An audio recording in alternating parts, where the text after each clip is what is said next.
But right now, ICE addicts could be forced into rehabilitation detention centres under a proposed new plan that's based on Singapore's tough love approach. The man behind that very hard-line attitude is Reverend Angel Roldan, the founder of a charity which supports drug addicts, and he joins us now.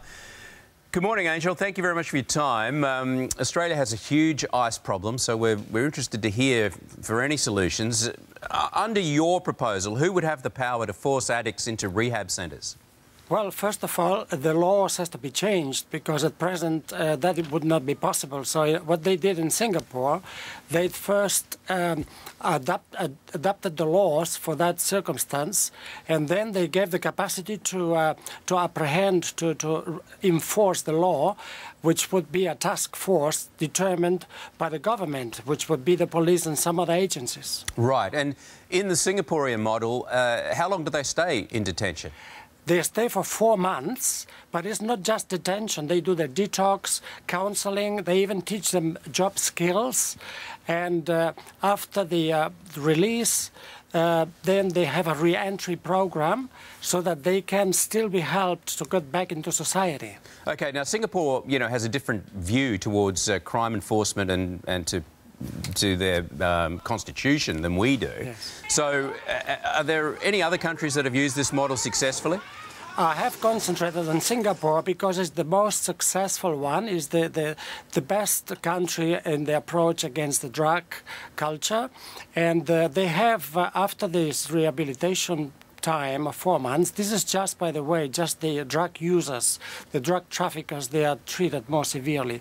But the drug users, after these 4 months, then they can back into society, and it's about 25% approximately of relapsing. So you got a 75% success.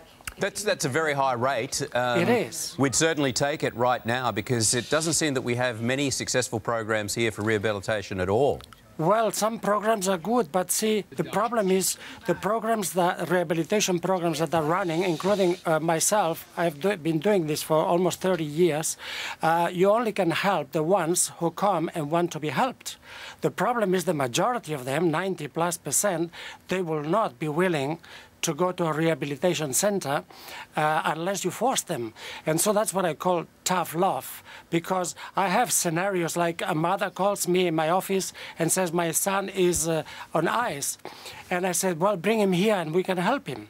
The problem is the son doesn't want to come to see me.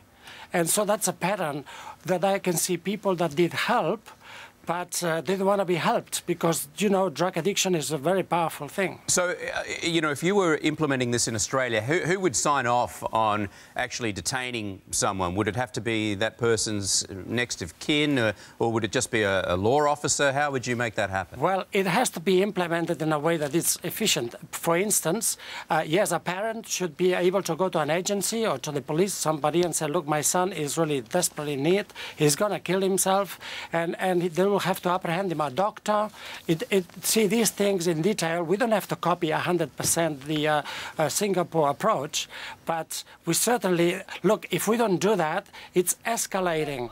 In Singapore, it has been decreasing year after year. For 20 years, they're doing it, and here it's increasing dramatically. So we are going in the wrong direction.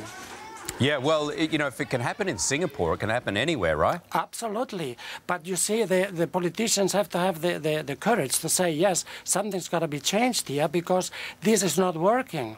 All right, Angel, thank you very much for your time this morning. An interesting point of view, and we do appreciate you taking time out to explain it to us. Thank you very much for having me. Thank you. Angel Roldan there, Deb. Yeah, really interesting chap. All right, Donald Trump, he has yet